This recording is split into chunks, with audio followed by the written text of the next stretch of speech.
à tous, aujourd'hui on va parler de Magneto, Professeur Xavier, Scott Summers, mon gars sûr, comme je ne le dirai jamais assez 203 fois, Cable Nathan Summers. On va parler, comme vous l'avez vu dans l'intitulé, à l'arrière, ici, dans cette miniature de la famille Marvel, des X-Men, évidemment, puisque vous aurez mon avis en quelques mots, hein, sans spoil sur la série X-Men 97.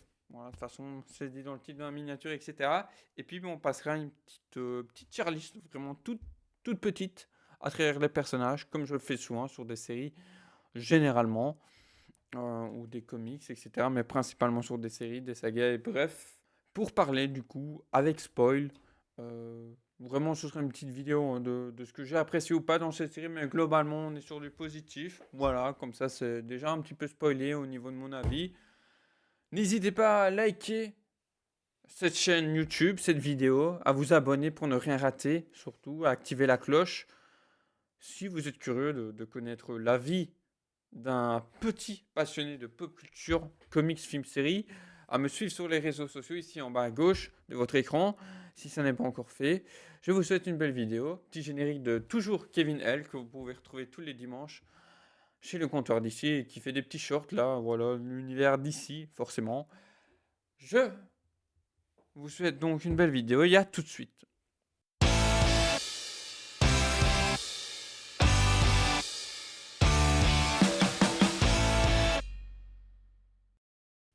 Les gars, du coup, on se retrouve. Comme je disais, oui, si on est sur un avis positif, alors voilà, toujours dans une certaine nuance, de manière tempérée, parce que voilà, sur Twitter, c'est facile de se flamber dans les extrêmes, hein, voilà, que ce soit positif ou négatif, mais dans une certaine nuance. Une nouvelle fois, ça n'est aussi que mon avis hein, par rapport à tout ce que j'ai regardé et vu, et le petit pied que j'ai dans la réalisation depuis 3 ans, surtout une nouvelle fois en tant qu'amateur. Voilà, je reprécise les termes pour pas faire le condescendant, qu'on l'interprète comme ça.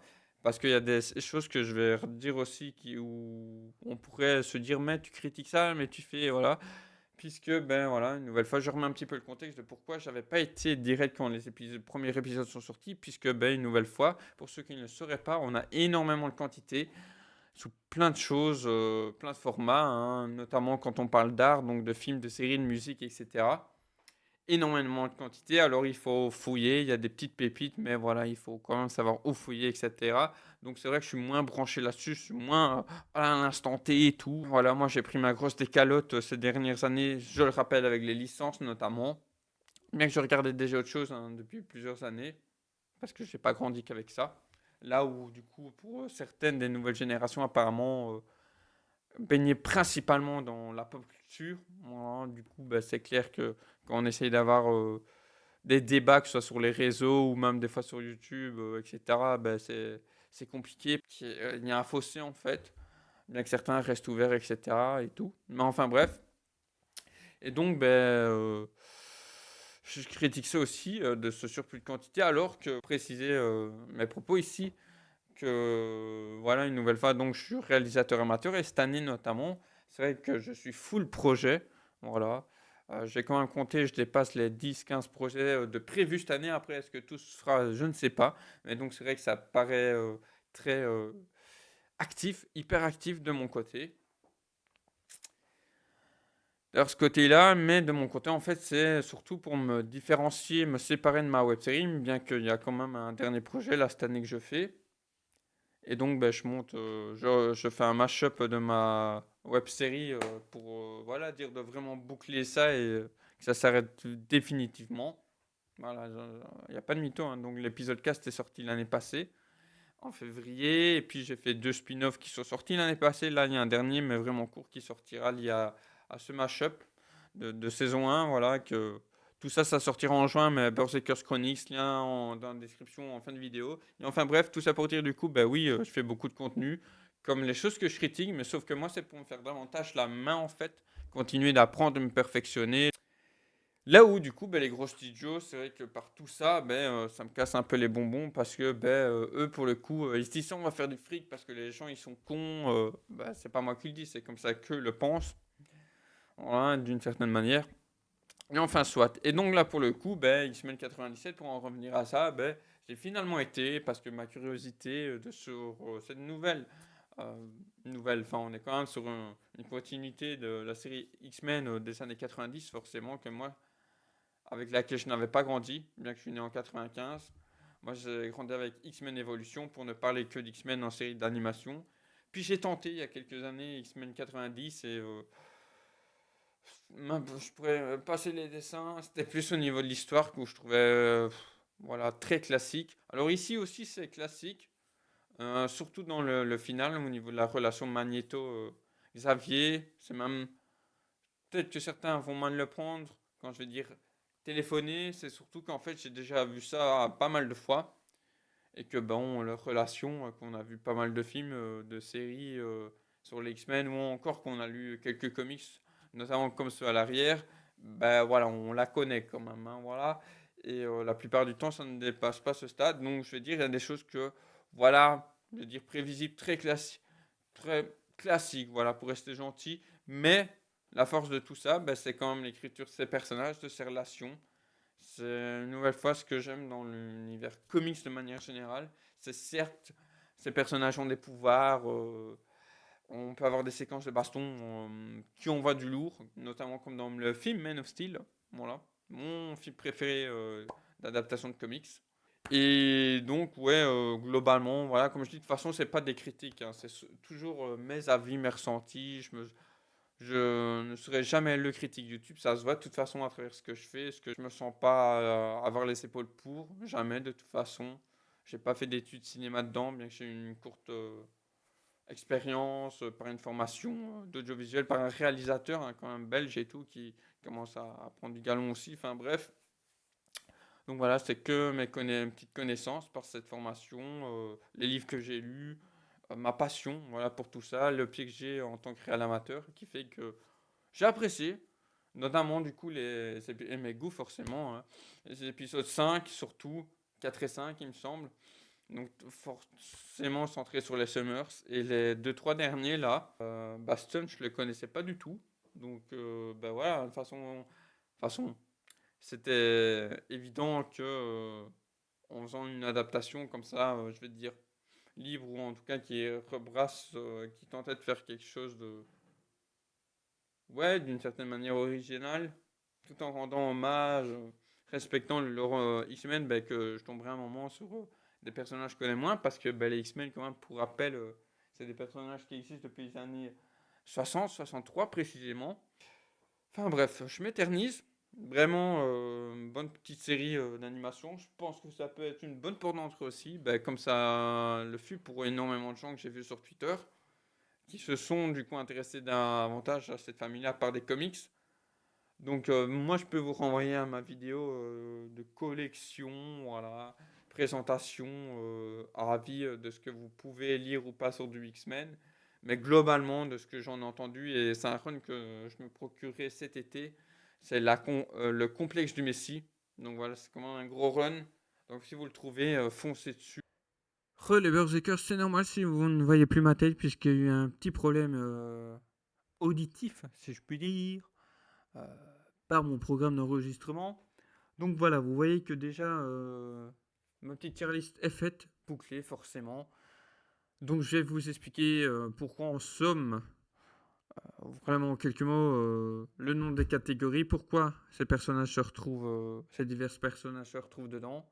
Et puis la vidéo se terminera évidemment. Donc partie 100% spoil, voilà, bon après c'est pas une critique review comme le live de Deviant qu'il a fait sur chaque épisode, et où il est peut-être encore en live sur le dernier vers l'ensemble de la série. Donc j'ai mis Solar, euh, Roberto Costa, que vous pouvez voir notamment dans le live action New Mutants, notamment côté d'Anya Taylor-Joy, voilà, qui était incarné brillamment bien, voilà. Et que là, ben, en fait, ça aurait été lui, ça aurait été un autre mutant, ça aurait été pareil pour moi, bien que le fond est toujours sympathique à mettre en avant, surtout ben, par cet univers-là, les thématiques qu'ils ont, hein, les X-Men. Jubilation Legion, n'en parle même pas, même si c'était sympathique d'avoir leur relation tous les deux, là, de jeunes tourtereaux. Bon, c'est plus, on a très vite compris pourquoi ils l'ont mis, hein, métamorphe. C'est un métamorphe, donc forcément, ben, on met du Hulk. Qu'est-ce qu'il nous a fait encore? Il a incarné d'autres X-Men, connus, moins connus. Je même plus les noms. Je me souviens pas de tout le monde, pour vous dire, parce que forcément, en 10 épisodes, il se passe des choses. Hank McCoy, voilà, c'est encore une fois une série qui fait que bah, il est là, c'est sympathique, il a un bon petit cœur et tout, mais sans plus. Logan, mais voilà, une nouvelle fois, moi, je suis un fan d'Hellboy de la première heure, donc j'ai déjà ma plutôt grand cœur en fait. Et donc, quelque part, bah, je peux comprendre qu'il puisse plaire, mais quand il y a des Scott Summers à côté, mon parti il est déjà pris, mon camp est déjà choisi. Bishop, bah, pour le peu qu'on voit, voilà, un personnage caricatural, rien de plus à dire. Xavier, ben oui, pour certains c'est un GOAT, pour certains il est dans le top 3 des X-Men, des personnages Marvel. Moi il est trop archétypal, c'est le patron, ça s'arrête là. Désolé, je suis un peu dur, mais comme ça, en plus vous ne voyez pas, j'essaie vraiment de vous dire tout ça en quelques mots. Nightcrawler, ces scènes de baston et ces échanges, notamment avec Rogues, voilà, par l'ensemble de ses prestations, je vais dire, dans cette série d'animation, on comprend pourquoi. Et enfin, peut-être, pourquoi il a sa plus-value au sein de l'équipe. Ce petit coup de frais, en fait, voilà. Tel un Superman, en fait, ou un Al Jordan, d'une certaine manière aussi. Bien que ce sont des patrons assez différents. Jean Grey et Madeleine Prior, totalement liés forcément, hein, puisque les deux personnages découlent l'un de l'autre, d'une certaine manière, forcément, surtout de Madeleine de Jean. Je voyais un peu le twist arriver, mais c'était quand même brillamment écrit. Madeleine Prior, donc la maman de Nathan Summers. Jean Grey, la force du phénix à la fin, de belle manière, en plus positif, et etc. forcément. Donc non, propre. Enfin, un personnage Jean, surtout pour le coup, qui m'a fait gagner un peu d'intérêt pour elle d'une certaine manière. Voilà, je trouve que c'était la première fois où je la voyais enfin humaine en fait, voilà, avec de vraies émotions, une nuance, une petite palette et tout. Donc voilà. En parlant de palette, de charisme, d'aura, ben, Storm, première fois aussi que je la trouve intéressante, attachante, notamment par le fait, ben, dès les premiers épisodes, qu'elle perd des pouvoirs. Donc c'est déjà un challenge pour elle, elle doit se reconstruire. Reconstruction faite grâce à sa rencontre avec Forge, où là, du coup, ils ont pris le parti pris de les mettre ensemble. Je pense pas que ça a été fait, ou alors ben, j'en suis pas au courant, parce qu'une nouvelle fois, j'ai pas lu tous les comics X-Men, c'est un peu chaud quand même. Donc, sympathique, touchant, d'une certaine manière, badass, mérite sa place au sein des X-Men, forcément. Sa relation sister serait là avec Jean. Alors, j'avoue, il y a son petit truc, quand même, ça fait son petit effet. Alors, mon top 5, voilà, tous des figures tragiques, des Rogues, comme on pourrait le dire à l'anglaise, des Lascar, quelque part. Hormis un peu Scott, parce que ils n'ont pas été sur ce côté-là de son personnage. Parce que oui, si vous ne saviez pas, à un moment, il abandonne aussi le costume noir, d'une certaine manière. Les gants, si je puis dire aussi. Et va être, pas dans cet animé-là, mais dans certains comics, notamment dans l'Uncanny, par rapport à avoir tué, sans le vouloir, le professeur Xavier, ou là, je spoil, rejoindre du coup Magneto d'une certaine manière. Ça, vous pouvez le voir aussi dans les All New X-Men, je crois, il me semble, de Michael Brian Bendis, si je dis pas de bêtises. Enfin, soit. Donc, figure tragique, hein, forcément, Scott, la figure. Et puis, quand il nous fait des répliques à To Me, My X-Men, même là, dans cette tenue-là, dont je suis pas fan, il était badass et tout. Les derniers mots qu'il y a à Cable, forcément, par rapport à la relation compliquée, comme beaucoup de ma génération, avec leur partenaire, ça m'a touché. Magneto, donc là, ils ont jamais, à aucun moment, parlé de son passif en tant que juif. Par contre, ils ont refait un nouveau génocide, celui de Genosha, là, qui vient aussi des comics, hein, apparemment. Run que je n'ai pas encore lu, hein, du coup. Et donc, en fait, je me suis dit, peut-être dans la manière qu'ils sont écrits, mis en scène, son développement auprès de Charles et des autres personnages, me dit, c'est peut-être une tentative aussi par rapport au MCU, à voir, pour que ce soit d'une certaine manière encore moderne à ce jour, en fait, on recrée un génocide. Donc, voilà. Et là, du coup, il aurait été même métis que ça n'aurait pas été dérangeant, puisque quand les camps de concentration, on n'en parle plus. On sait juste qu'il y a un passif lourd derrière, mais on ne nous dit pas lequel. Donc voilà, là, c'est plus comme moi qu'on connaît un peu le lore, qu'on peut se l'imaginer. C'est-à-dire qu'il y a ce rapport-là, forcément, c'est ça qui ancre le personnage. Donc voilà, c'est vraiment libre à l'interprétation au niveau de son passif. Mais l'essence même du personnage est là, respectée, etc. On remet en avant le fait qu'il a été leader des X-Men, comme dans certains runs, une nouvelle fois que je n'ai pas lu, mais dont je suis au courant de sa position. Ensuite, Cable, fils de Madeleine Prioret de Scott. Moi, ça a toujours été...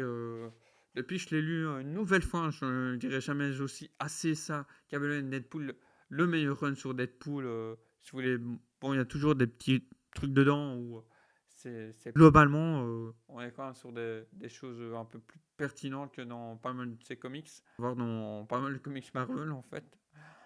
Parce que Marvel, comme beaucoup de licences, il faut aller sur des gros runs si on veut lire des trucs sympas, percutants. Et donc là, Cable et Deadpool culent la personnalité, notamment ce comics-là, comme ici dans la série, dans cette série d'animés, d'une certaine manière, en fait, ça nous montre que Cable, c'est pas juste le cliché qu'ils ont donné à Josh Brolin du pseudo-Terminator, donc de la machine du cyborg qui vient du futur, etc. Qu'ils ont tenté de faire un truc avec sa gamine, mais voilà, c'était trop bateau en termes d'adaptation. Voilà, même au niveau du jeu, mais enfin, soit. Rogue, c'est Gambit, ou devrais-je dire Malicia et Rémi Lebeau. Ouais, c'est vraiment les anti-héros, figure aussi fortement tragique de ce récit, quelque part en 10 épisodes.